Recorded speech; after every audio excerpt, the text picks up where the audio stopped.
The great crystal station hung in space like a frozen star. Inside its main hall, 12 different alien species sat around a massive table. Each creature looked nothing like the others. Some had scales, others had fur. Some walked on 2 legs, others floated in special tanks filled with gas. Cuban shifted in his chair. The human ambassador still felt strange sitting among these alien beings. His people had only joined the Galactic Council 6 months ago. Earth was new to this community of worlds that had existed for thousands of years. The meeting hall buzzed with strange sounds. The Quilani made wet gurgling noises when they spoke. The Vrex clicked and chirped like insects. The Thylorians communicated through electronic beeps that their machines translated into words. "We must discuss the water world," announced Council Leader Vorthak. The tall, gray-skinned alien's voice echoed through the hall. "Our ships have found a new planet, Kepler 442b. It is covered mostly in water." A shiver seemed to pass through all the alien delegates. Cuban noticed how they all moved back slightly, as if someone had mentioned something terrible. Dr. Hannah Kim sat beside Cuban. She was Earth's best scientist for studying alien life. She watched the reactions with curious eyes. "Why do they all look scared?" she whispered to Cuban in Korean. "I don't know," Cuban whispered back. "Let's listen." The Quilani delegate raised one of his forearms. His skin was blue-green and always looked wet. "Water worlds are death worlds," he said, his voice bubbling. "My people know this truth. Long ago, our ancestors tried to cross the great seas of our home planet. The water swallowed them. It pulled them down into darkness. No one who enters deep water ever returns." The other aliens nodded in agreement. The Vrex delegate, who looked like a giant praying mantis, clicked rapidly. "My species agrees. Water is the enemy of all intelligent life. On our world, we built great walls to keep the seas away from our cities. Even small amounts of water can kill. It gets into our breathing holes and stops our air." A Thylorian delegate, half machine and half organic tissue, spoke next. "Our people have studied water for centuries. It is impossible for thinking beings to survive in liquid environments. The physics make no sense. How can a creature think when water fills its breathing organs? How can it move when water weighs so much? Water worlds are graveyards." More aliens shared similar stories. Each species had legends about water being dangerous. The Dendron people, who looked like walking trees, explained how water rotted their bark skin. The silicate beings, made of living rock, said water dissolved their bodies over time. The plasma entities, who lived as pure energy, could not exist near water at all. Hannah leaned forward, listening to every word. Her scientific mind was working hard. These aliens came from many different worlds, but they all feared water the same way. "In all our exploration," continued Vorthak, "we have found 37 water worlds. Every single one is empty of intelligent life. Water worlds cannot support advanced civilization. This is a proven fact throughout the galaxy." The council members all agreed. They had thousands of years of exploration to prove this point. Every spacefaring species in the galaxy had the same experience with water worlds. "Therefore," announced Vorthak, "we will mark Kepler 442b as uninhabitable. No colony ships will go there. No research stations will be built. The planet is useless to galactic civilization." Cuban raised his hand slowly. "May I speak?" The hall fell silent. All the alien eyes and sensors and other sensing organs turned toward the human ambassador. Some aliens had never heard a human speak in an official council meeting. "You may speak, human Cuban," said Vorthak. Cuban stood up. "My people would like to share information about water worlds. Dr. Hannah Kim has brought some data from our planet Earth." Many aliens made sounds of confusion. Earth was mostly water too. How could humans live on such a dangerous world? Hannah activated her portable display. The air above the table filled with moving pictures from Earth. The first image showed a vast blue ocean under a bright yellow sun. The aliens gasped. Some covered their eyes. The Vrex delegate made distressed clicking sounds. "This is Earth's Pacific Ocean," Hannah explained. "It covers 1/3 of our planet's surface." The next image showed something that made several aliens faint. A human child, maybe 8 years old, was running into ocean waves. The child was laughing and splashing. The water came up to the child's waist, but the child showed no fear. "Impossible," whispered a Dendron delegate. "The child should be dying." More images followed. Humans swimming in pools. People diving from high cliffs into deep water. Athletes racing through swimming pools. Professional divers exploring coral reefs 60 feet underwater. The final image showed something that made the entire council chamber fall into shocked silence. A group of humans was floating on their backs in calm water. They looked relaxed and happy. Some were reading books. Others were talking and laughing. These humans are playing. In water? Asked the Quilani delegate. His voice shook with disbelief. Water is not dangerous to humans, explained Hana. Our bodies are about 60% water. We need water to live. We drink it, we clean with it, we grow food with it. Many humans consider water to be relaxing and fun. The Thylorian delegate's electronic voice crackled. This contradicts all known science. How do your breathing organs function when submerged in liquid? We hold our breath, said Hana simply. Or we use simple equipment to bring air underwater with us. Some humans can hold their breath for several minutes. The world record is over 24 minutes. This statement caused chaos in the council chamber. Aliens shouted in their various languages. Some demanded proof. Others claimed the images must be fake. Vorthak called for order. Human delegate, are you saying your species can survive on water worlds? Cubin looked around the room at all the frightened alien faces. We're saying we might be able to do more than survive. If Kepler 442b is anything like Earth's oceans, we think we could build cities there. We could explore it. We could maybe even find life there that you've missed. The council chamber erupted in noise again. The idea that humans could not only survive on a water world, but actually build civilization there, was beyond anything the aliens could understand. Vorthak struck his gavel, a crystal device that rang like a bell. This session is adjourned. We must discuss these claims. In private, the council will reconvene in 3 days. As the aliens filed out, many of them looked back at the humans with expressions of fear, wonder, and confusion. In 6,000 years of galactic civilization, no one had ever claimed they could live on a water world. Hana packed up her display equipment. I think we surprised them, she said to Cubin. That might be an understatement, Cubin replied, watching the last alien delegate hurry away from them as if they were dangerous predators.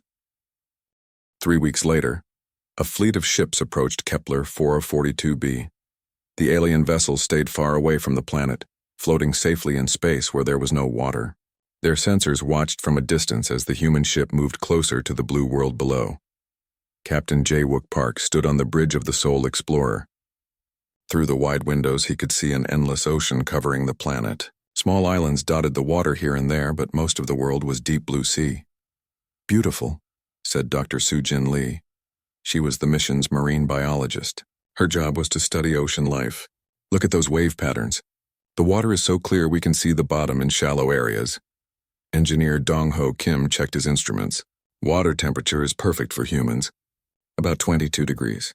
Salinity levels are similar to Earth's oceans. We could swim here without any protection. In the alien ships above, the delegates watched these conversations with growing horror. The humans were talking about entering the water as if it was a normal thing to do. Ambassador Glubtek of the Quilani people floated in his water tank aboard the observation ship. Even though his species needed water to live, they never entered large bodies of water. They stayed in small, safe pools. The idea of going into an ocean terrified him more than anything else in the universe. They cannot be serious, he bubbled to his aide. No intelligent being would willingly enter such a vast death trap. The Seoul Explorer landed on the ocean surface. The ship was designed to float like the boats humans had used on Earth for thousands of years. Water lapped against its hull with gentle sounds. Captain Jae-wook spoke into his communicator. Alien observation fleet, this is Seoul Explorer. We are now floating on the ocean surface. All crew members are safe and healthy. We will now begin water entry procedures. From the alien ship's sensors recorded everything. The human ship opened a door in its side. Instead of water rushing in and sinking the ship, the humans had somehow made the ship stay afloat. Dr. Soo-Jin appeared at the opening. She wore a simple blue suit that covered her body, but left her arms and legs free to move. On her face was a clear mask connected to a small tank on her back. Beginning descent, she announced. Soo-Jin sat on the edge of the ship and slipped into the water. The aliens watching expected her to sink immediately, to struggle and drown. Instead, she floated calmly on the surface. Water feels great, Soo-Jin reported. Temperature is perfect. Visibility is excellent. I can see at least 50 meters in every direction. Then she did something that made several alien observers require medical attention. Sujin took a deep breath and dove under the water, disappearing completely beneath the surface. On the alien ships, alarms started going off. The humans had just committed suicide. They had watched an intelligent being voluntarily drown herself. But 30 seconds later, Sujin's head popped back up above the surface. She was smiling. "Incredible," she called out. "There are fish down there.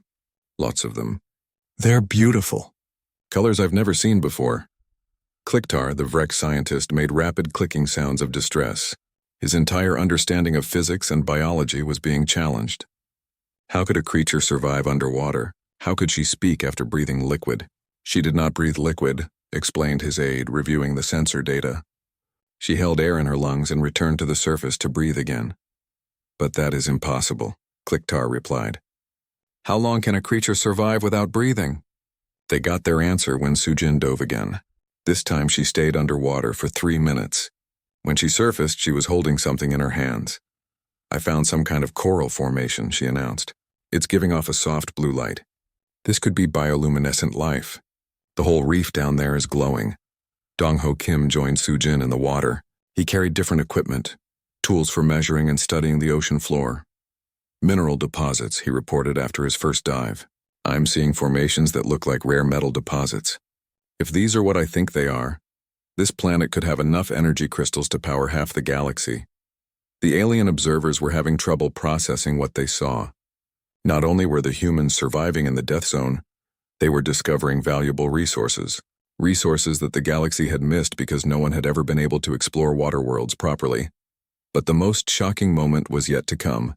Min-Ho Choi, the youngest member of the human team, dropped into the water wearing no equipment at all except swimming clothes.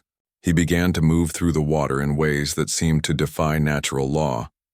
Min-Ho swam in circles, dove deep and surfaced smoothly, floated on his back, and even performed what humans called tricks.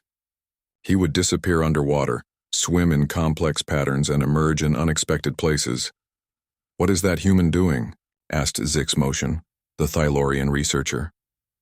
"I believe," said his computer system, "that the human is engaging in recreational activity.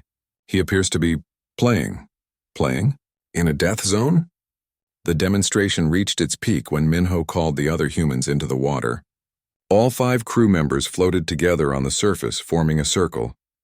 They began to move in coordinated patterns like a dance performed in the water. Sujin dove down and came back up inside the circle.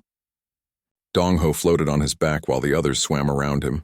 Min-Ho performed flips and spins in the water that looked more like art than survival. The aliens watched in complete silence. In their entire history of space exploration, they had never seen anything like this.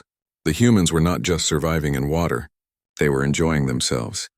"Captain," Sujin called out after an hour of exploration, "I've found something else.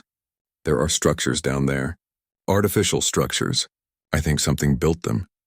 "Are you saying there's intelligent life in the water?" asked Jae-wook. "I'm saying there are buildings. They're covered in that glowing coral, but the shapes are too regular to be natural. Someone or something made them." This news sent shockwaves through the alien observation fleet. For thousands of years, they had classified water worlds as uninhabitable. But if there was intelligent life living in the oceans, that changed everything. As the day ended, the human crew returned to their ship. They were laughing and talking about their discoveries. Their hair was wet, their clothes were damp, but they looked healthier and happier than when they had started. "Preliminary report to Alien Observation Fleet," announced Captain Jae-wook. "Human crew has successfully explored Kepler 442b ocean environment. No casualties, no difficulties. We have discovered multiple forms of marine life, potential mineral resources, and possible signs of intelligent construction. Request permission to establish temporary research station." The alien ships remained silent for a long time. Finally, Vorthak's voice came through the communication system. "Permission granted. The Council will need detailed reports on everything you have found." As the human ship began to set up floating equipment for a longer stay, the alien delegates tried to understand what they had witnessed. Everything they thought they knew about water worlds was wrong. On his ship, Glubtek floated in his small safe tank and wondered what other impossible things these humans might be capable of. If they could swim in vast oceans, what other death zones might they be able to explore? The galaxy was about to discover that human beings had capabilities no other species had ever imagined. Back at the Crystal Station, the Galactic Council gathered in emergency session. The main hall buzzed with confused chatter in dozens of alien languages. What the humans had done at Kepler 442b challenged everything every species thought they knew about water and survival. Dr. Hana Kim stood at the center of the hall, her portable display ready. Next to her, a holographic image showed Professor Yoon-Sik Nam joining them from Earth through quantum communication. The elderly scientist smiled warmly at the assembled aliens, most of whom looked terrified to see him. "Honored delegates," Hana began, "we understand your confusion about human abilities in water environments. Today we want to explain how our species developed these capabilities." Vorthak gestured for her to continue. Around the hall, aliens leaned forward despite their fear. They needed to understand what they had witnessed. "First, you must understand that humans evolved differently than your species," said Hana. "Our planet Earth is 71% water. For millions of years, our ancestors lived near oceans, rivers, and lakes. The display showed pictures of early humans living by water sources, fishing in rivers, gathering food from beaches, crossing water on simple rafts. Water was not our enemy," explained Professor Yoon-Sik from Earth. "Water was our survival tool. We used it to drink, to clean ourselves, to grow plants for food. Human civilization grew around water sources." Klicktar, the Vrek scientist, made rapid clicking sounds. "But how did your species avoid drowning?" "Water fills breathing spaces and stops oxygen flow." Hana smiled. "Human bodies adapted over time. We developed what we call the diving reflex. When cold water touches our faces, our heart rate slows down automatically. Our body conserves oxygen. Blood flows to our most important organs first." She touched her own face to demonstrate. "Also, humans can consciously control our breathing. We can hold our breath for long periods. The average human can hold their breath for 1 to 2 minutes. Trained humans can do much longer." The Thylorian delegate, Zix Motion, processed this information through his computer systems. "Our analysis indicates this should be impossible. How do human brain functions continue without constant oxygen intake?" Professor Yoon-Sik's hologram gestured to a new display. "Human brains are very efficient with oxygen. We can reduce our metabolism when necessary. Some humans have held their breath for over 20 minutes in controlled conditions." The alien delegates made sounds of disbelief. 20 minutes without breathing seemed impossible to species that needed constant airflow to survive. "But there is something more important," continued Hana. "Human bodies are approximately 60% water. We are not fighting against water when we enter oceans. We are returning to an environment similar to our own body composition." This statement caused chaos in the council chamber. The Dendron delegate, whose tree-like body feared water damage, stood up quickly. "You are saying humans are partly made of the same substance that destroys most life forms?" "Exactly," said Hana. "Human blood is mostly water. Our cells are filled with water. Our brains float in water-based fluid. We do not fear water because we are water-based life forms." The silicate delegate, made of living rock, spoke in a grinding voice. "This explains why water dissolves our kind over time. We are mineral-based. You are water-based. We are opposite types of life." Professor Yoon-Sik nodded. "Different planets created different types of intelligent life. Your world shaped you to avoid water because water was dangerous to your specific biology. Our world shaped us to use water because water was essential to our biology." Hana activated a new display showing human swimming techniques. "Humans did not just learn to survive in water. We learned to move efficiently through water. These movements took thousands of years to develop." The display showed different swimming strokes: front crawl, backstroke, breaststroke, butterfly stroke. To the aliens, these looked like impossible magic. How could any creature move through liquid with such control and speed? "Human arms and legs can push against water to create forward movement," explained Hana. "Our body shape is streamlined. When we swim, we become like fish, but with intelligence and tools." Klicktar was taking rapid notes with all 4 of his arms. "Human body structure is optimized for water movement. This suggests millions of years of water-based evolution." "Yes," said Professor Yoon-Sik. "Some scientists believe early humans spent significant time in water environments. This theory explains why we lost most of our body hair, why we can hold our breath, why we walk upright, and why we developed fine motor control." The most dramatic moment came when Hana asked for permission to demonstrate human water capabilities using the station's emergency water supplies. Vorthak hesitated. Those water tanks are for fire suppression only. They are not designed for swimming. I understand, said Hana. But seeing is believing. Your species need to understand that water is not dangerous to humans. After much debate, the council agreed. They moved to the station's emergency bay, where large tanks of water waited for potential fire emergencies. The water was clear and clean, held in a tank about 10 meters long and 3 meters deep. Engineer Kyung-mi Park had arrived on a transport ship for this demonstration. She wore simple swimming clothes and carried no breathing equipment. I will now enter the water voluntarily, announced Kyung-mi. Please observe that I show no fear or distress. She climbed down into the tank. The water came up to her chest. Several alien delegates moved backward, expecting her to panic or call for help. Instead, Kyung-mi smiled and began to move through the water. She demonstrated floating, where she lay on her back with the water supporting her weight. She showed treading water, where she moved her arms and legs to stay in one place. She performed simple swimming strokes, moving from one end of the tank to the other. The most shocking moment came when Kyung-mi took a deep breath and went completely underwater. She swam along the bottom of the tank, her eyes open, looking calm and peaceful. The Quilani delegate Glubtek began making distressed gurgling sounds. Even though his species lived in water, they had never seen swimming like this. She is moving through water like our people move through air, he bubbled. When Kyung-mi surfaced, she was not gasping for breath or showing signs of distress. She floated calmly and spoke clearly. The water feels wonderful. Very relaxing. I could stay here for hours. Zix Motion's computer systems were working overtime trying to analyze what he had seen. Human demonstration indicates complete adaptation to liquid environment. No other known species shows similar capabilities. Hana stepped forward as Kyung-mi continued her demonstration. This is why humans believe we can not only survive on water worlds, but build thriving civilizations there. We see water as an opportunity, not a threat. Professor Yoon-sik's hologram nodded. Human history shows we often built our greatest cities near water. We used oceans for transportation, rivers for trade, lakes for food production. Water worlds represent unlimited possibilities for human expansion. The demonstration concluded with Kyung-mi performing what humans called synchronized swimming. She moved through the water in artistic patterns, spinning and turning with grace and beauty. To the watching aliens, it looked like a dance performed in a medium that should have killed her. As the session ended, the alien delegates sat in stunned silence. Everything they thought they understood about habitability had been wrong. If humans could thrive on water worlds, how many other assumptions about the galaxy were incorrect? Vorthak spoke slowly. The Council will need time to process this information.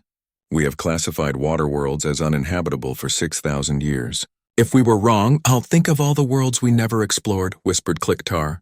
Think of all the life we might have missed. The meeting adjourned with more questions than answers. But one thing was clear. Humans had just changed the galaxy's understanding of what was possible in the universe. 6 months after the demonstration, Kepler 442b had transformed from an empty water world into humanity's first off-world colony. The settlement called New Busan spread across the ocean surface like a floating city from a dream. Colony Administrator Taehyun Seo stood on the main platform, watching construction crews work in the morning light. Floating buildings rose from the water, connected by bridges that moved gently with the waves. Solar panels gleamed on every roof, collecting energy from the planet's bright sun. Status report, Taehyun spoke into his communicator. Underwater farming section is producing food ahead of schedule, reported marine engineer So Young Kim from somewhere beneath the waves. The kelp forests we planted are growing faster than we expected. We'll have enough protein to feed 5,000 colonists within 2 months. Taehyun smiled as he watched a group of children playing in a shallow pool near the residential area.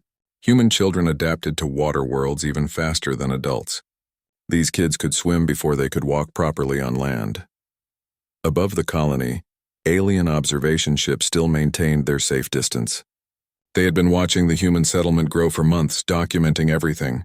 What they saw challenged their understanding of engineering, biology, and civilization itself. The colony's design amazed the alien observers. Humans had not simply built on top of the water. They had built into it, around it, and with it. Underwater tunnels connected different sections of the city.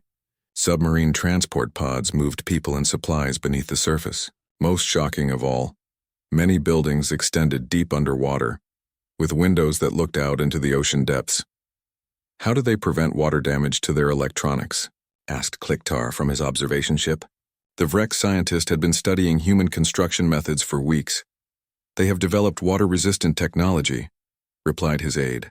"Their computer systems function normally even when exposed to moisture. Some of their equipment actually works better underwater." The breakthrough moment came during the third month of colonization. Wu Jin Li, a marine biologist, was conducting routine exploration in the deeper areas around the colony.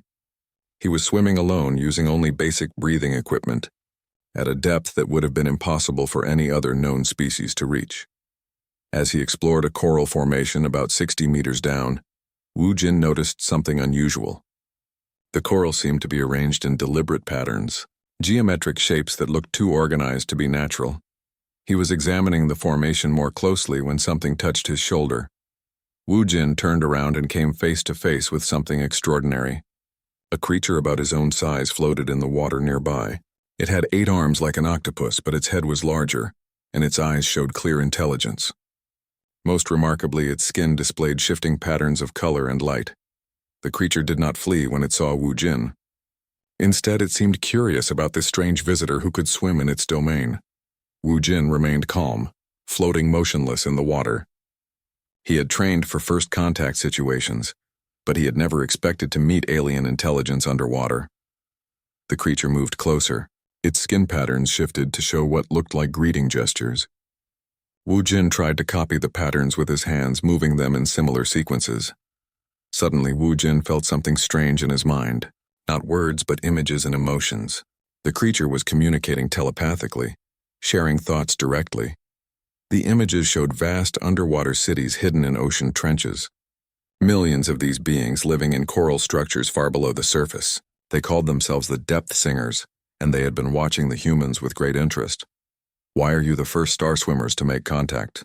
the creature asked through mental images. "Many skyships have come to our world over thousands of years. All of them feared the deep water.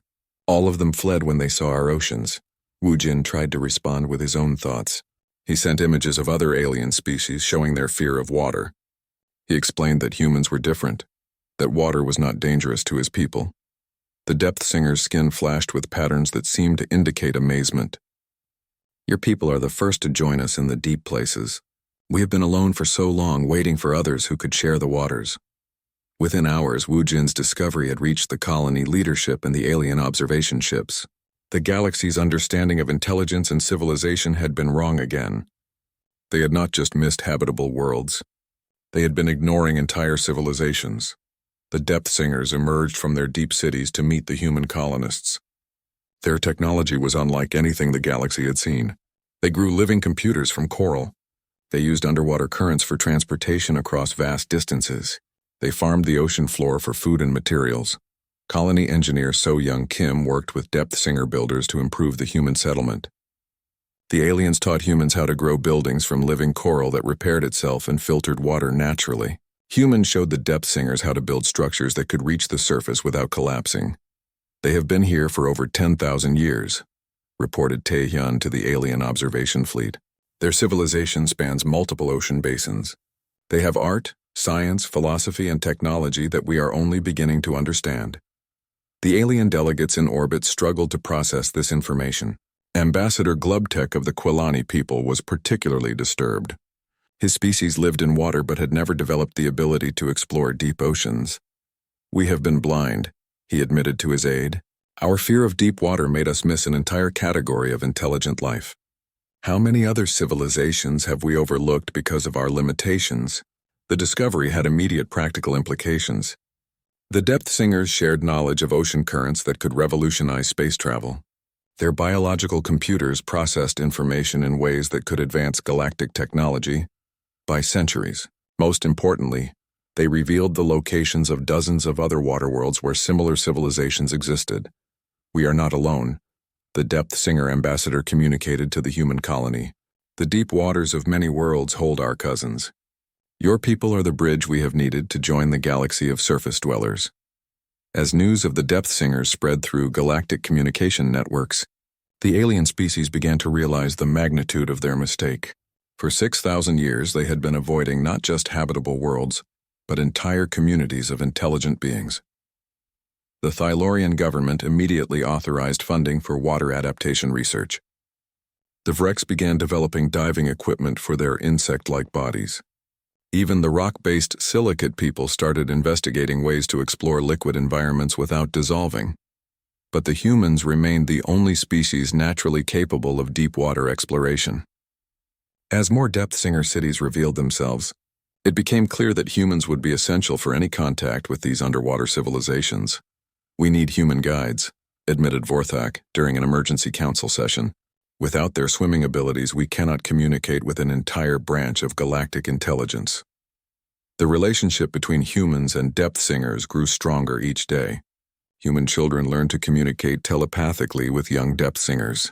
Adult humans worked alongside alien engineers to build hybrid technologies that worked both above and below water. The floating city of New Busan became more than a human colony. It became the galaxy's first interspecies research station designed for aquatic cooperation. Alien scientists came from across the galaxy to study how humans and Depth Singers work together. Most remarkably, the Depth Singers revealed that they had been watching galactic civilization for millennia. They knew about the alien species, their technologies, and their fear of water. They had been waiting patiently for someone who could bridge the gap between surface and depth. "Your arrival changes everything," the Depth Singer ambassador told Tae-hyun during one of their regular meetings. "For the first time, the deep civilizations can join the star civilizations.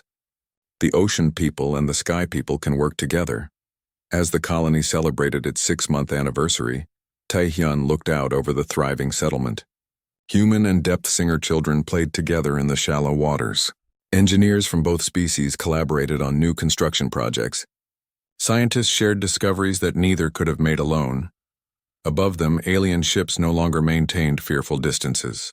Many had requested permission to send research teams to study the colony. Even though most still could not enter the water themselves, the galaxy was learning that what seemed like humanity's strangest trait, their love of water, had become their most valuable contribution to galactic civilization. The discovery of the Depth Singers sent shockwaves through every corner of galactic civilization. Within a year, the Galactic Council had created the Aquatic Worlds Exploration Program, with human diplomat Ambassador Jinny Park as its director. Jinny stood in the program's new headquarters on Station Nexus Prime, looking at a star map that had been completely redesigned. Water worlds that had been marked in red as uninhabitable death zones were now marked in blue as potential civilization sites. The number of explorable worlds had doubled. "Overnight, Dr. Hyunwoo Kwan reporting for duty," announced a voice behind her. Jinny turned to see the program's new head scientist, a man who had spent years studying how different species could overcome their natural limitations. "Ready to make history?" Jinny asked with a smile. "I've been training alien volunteers for 6 months," Hyunwoo replied. "Some of them are actually making progress. It turns out fear can be overcome with the right approach." The first breakthrough came with the Quilani people. Despite their natural water-based biology, they had never learned to swim in open water. Their fear of deep oceans was so strong that they had never tried to overcome it. Splishgar, a young Quilani scientist, volunteered for the first interspecies swimming program. Her real name was impossible for humans to pronounce, but she chose the human-style name because she wanted to honor the people who were helping her species grow. Coach Bumsoo Kim, a former Olympic swimming instructor from Earth, worked with Splishgar in a specially designed training pool. The pool started shallow and gradually got deeper as the Quilani scientist gained confidence. "Remember," Bumsoo said gently, "water supports your body. You don't fight against it. You work with it." The first time Splishigar floated on her back in the deep end of the pool, she made sounds of wonder in her bubbling language. "I can feel the water holding me up," she reported to the watching scientists. "My ancestors were wrong. Deep water is not a death trap. It is peaceful." Within months, Splishigar became the first non-human to perform basic swimming strokes. Her success inspired other Quilani to try. Soon, teams of Quilani scientists were exploring shallow water worlds that their species had avoided for thousands of years. The Vrex people faced bigger challenges. Their insect-like bodies were not designed for water at all. But Kliktar, the scientist who had been studying humans since their first demonstration, refused to give up. Human engineers designed a special water suit for Kliktar. The suit kept his breathing holes dry while allowing him to move through water. It took 6 months of training, but eventually Kliktar became the first Vrex to explore an underwater environment. "The sensation is extraordinary," Kliktar reported during his first dive to a depth of 10 meters. "Water moves differently than air. The physics are completely alien to my experience, but not impossible to learn." Even more challenging were the Thylorians, whose cybernetic parts could be damaged by water. Human and Thylorian engineers worked together to develop waterproof technology. Six Motion volunteered to be the first to test the new systems. "My computer components are functioning normally," Six Motion reported from inside a test tank. "Water damage was a design flaw, not an unsolvable problem. We simply needed to engineer better protection." As more species overcame their water fears, the exploration results were remarkable. The first joint mission to Aquarius III discovered caves filled with living crystal formations. These crystals grew in underwater environments and could process information faster than any known computer system. Dr. Hyun-woo led the expedition that found the thermal vents of Oceania Prime. The vents hosted bacterial colonies that produced natural medicines. These bacteria could only survive in specific underwater conditions that had never been studied before. The most exciting discovery came at Glacialis, a planet covered in frozen oceans. Human divers working with depth-singer guides found preserved ruins under the polar ice. The ruins belonged to an ancient civilization that had existed millions of years ago. "The preservation is perfect," reported expedition leader Captain Sung-ho Park. "The cold water kept everything exactly as it was when this civilization disappeared. We're looking at technology that could teach us about faster-than-light travel." As each discovery was announced, more alien species requested to join the program. The Dendron people, despite their fear of water damage, developed protective coatings that allowed them to explore swamp worlds. The silicate beings created special robots that could explore liquid environments without dissolving. Even the plasma entities, who existed as pure energy, found ways to study water worlds. They developed containment fields that allowed them to observe underwater without being extinguished by the liquid. "We were trapped by our own evolution," admitted Vorthak during a council session. "Each species developed on worlds that shaped our capabilities and our fears. We assumed our limitations were universal limitations. The economic impact was enormous. Water worlds contained resources that had never been exploited. Rare minerals formed in underwater environments. Biological compounds from ocean life could revolutionize medicine. Energy sources from underwater thermal systems could power entire star systems. Trade routes emerged through previously avoided star systems. The Thylorians built underwater mining stations using human engineering principles. The Vrex established research bases on ocean worlds to study marine biology. The Quilani became experts at shallow water exploration and mapping. Jinne watched reports flow in from dozens of worlds. Each expedition found something new, something that had been missed because of the galaxy's fear of water. "Ambassador," her aide announced, "we have a priority message from the Deep Survey Team." The Deep Survey Team was humanity's most advanced underwater exploration group. They used experimental technology to reach ocean depths that even most humans found challenging. "Go ahead," Jinne replied. "We've found something big," reported the team leader. "There's a network down here. Artificial structures connecting multiple ocean basins. The engineering is more advanced than anything we've seen. This isn't just one civilization. This is evidence of a galaxy-wide underwater society." Jeannie felt her heart racing. If there was an entire network of underwater civilizations, the galaxy's understanding of intelligence and society would have to be completely rewritten. "Are you saying there's a parallel galactic civilization that we never knew existed?" she asked. "That's exactly what we're saying. And Ambassador, they've been watching us. The structures show signs of recent activity. Whatever built this network is still active." The implications were staggering. For 6,000 years, surface-dwelling civilizations had been building their galactic community, while an entirely separate community existed in the depths of water worlds. "They might have been waiting," continued the team leader, "waiting for someone who could bridge the gap between surface and depth. Waiting for species that weren't afraid of water, Jinneh authorized immediate expansion of the Deep Survey program. If there was a hidden galactic civilization in the oceans, humanity would be the key to making contact. Within weeks, exploration teams reported similar findings on dozens of water worlds. Ancient networks, advanced technology, and signs of ongoing activity. The ocean civilizations were not just local phenomena. They were connected across vast distances of space. We need to prepare for the biggest first contact event in galactic history, Jinneh announced to the Council. We're not just talking about one species like the Depth Singers. We're talking about an entire galactic community that has been parallel to our own. As the news spread through galactic communication networks, every species began to understand the magnitude of what humans had discovered.